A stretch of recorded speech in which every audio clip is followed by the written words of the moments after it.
কথাবার্তা সাবধানে কইেন। একদিকে কথা কইবেন, আরেকদিকে ধরা খাইবেন।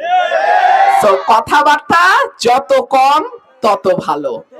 যখন বিএনপির বড় বড় কুতুবরা বিদেশি নাম্বার নিয়ে পানাপুকুরের তলায় লুকায় ছিল, এই রুমিন ফারহানা তখন সংসদে দাঁড়ায় শেখ হাসিনার সামনে বলি নাই যে এই সংসদ অবৈধ?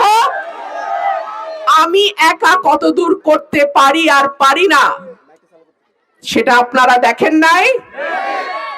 আর একটা কথা আপনাদেরকে বলি, সরকারি দলে কোন দল যাবে আগের থেকে জানি কেমনে?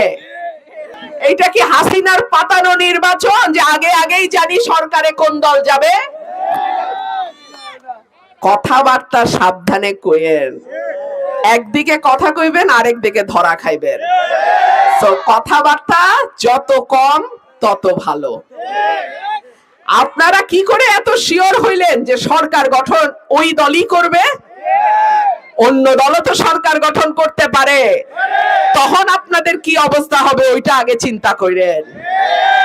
যাই হোক, আমার কথা পরিষ্কার, আমি চুরি করব না, আমার চেলা চামুন্ডা চুরি করবে না, আমার হাইকমান্ডেরও কিছু দিতে হবে না। সুতরাং আমার মানুষ তাদের জন্য যেই বরাদ্দ আসবে তার পুরাটা তারা পাবে। এইখানে কোনো রকম নয় ছয় চলবে না।